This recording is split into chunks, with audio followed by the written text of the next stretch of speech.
भाद्रपद कृष्णैकादशी व्रतकथा। युधिष्ठिर उवाच भाद्रस्य कृष्णपक्षे तु किं नाम एकादशी भवेत् एतदिच्छाम्यहं श्रोतुं कथयस्व जनार्दन।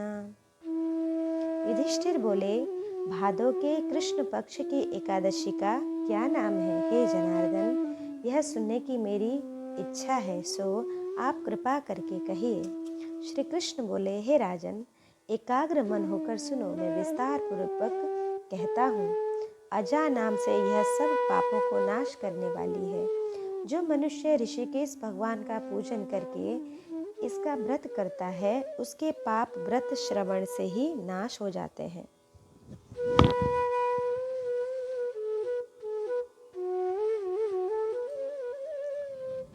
हे राजन, दोनों लोकों में हित करने वाली इससे परे और कोई नहीं है। मैंने यह सत्य कहा है, मेरा वचन झूठा नहीं है। पहले हरिश्चंद्र नाम के एक राजा हो गए। वह चक्रवर्ती थे और सत्य प्रतिज्ञा वाले थे और सब भूमि के स्वामी थे। कर्मयोग से वह राज्य भ्रष्ट हो गए और स्त्री तथा पुत्र को बेचकर स्वयं भी बिक गए। वे पुण्यात्मा राजा चांडाल के घर दास हो गए। हे राजेंद्र, सत्य को ग्रहण करके मृतक के वस्त्रों को लेने लगे और वह श्रेष्ठ राजा इस पर भी सत्य से चलायमान नहीं हुए। इस विधि से राजा के बहुत से वर्ष व्यतीत हो गए।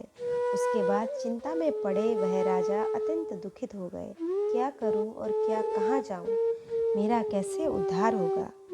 पाप रूप समुद्र में डूबे हुए वह राजा इस प्रकार चिंतन कर रहे थे। उस समय राजा को आतुर जान गौतम मुनि आए। पराया उपकार करने के निमित्त ब्रह्मा द्वारा ब्राह्मण बनाए गए हैं।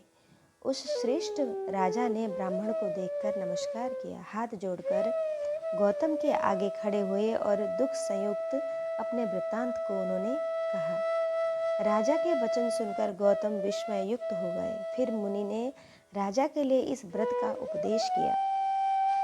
हे राजन, भादो के महीने में कृष्ण पक्ष में अति पुण्य को देने वाली अजा नाम की एकादशी होती है। हे राजन, उसका व्रत करो, पाप का नाश हो जाएगा। उपवास में तत्पर होकर रात्रि में जागरण करो। इस प्रकार व्रत करने से संपूर्ण पापों का क्षय हो जाएगा। हे नृपोत्तम, मैं तुम्हारे पुण्य के प्रभाव से आया हूँ। ऐसा कहकर मुनि अंतर्ध्यान हो गए। मुनि का वाक्य सुनकर राजा ने वह उत्तम व्रत किया।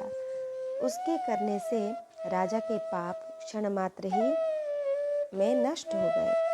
हे राज शार्दुल, इस व्रत का प्रभाव सुनिए। इस व्रत के प्रभाव से राजा दुख से पार हो गए। स्त्री द्वारा स्मशान में लाया हुआ मृत पुत्र जीवित हो गया। आकाश में नगारे बजे और फूलों की वर्षा हुई और उन्होंने अकंटक राज्य पाया। राजा हरिश्चंद्र ने पूर्ववासियों समेत और अपने सब परिवार समेत स्वर्ग को प्राप्त किया। हे राजन, इस प्रकार के व्रत को जो द्विजोत्तम करते हैं, वे सब पापों से मुक्त होकर निश्चय ही स्वर्ग को जाते हैं। हे राजन, इसके पढ़ने और सुनने से वाजपेय यज्ञ का फल मिलता है। इस प्रकार भाद्रपद कृष्ण अजा नाम की एकादशी कथा समाप्त।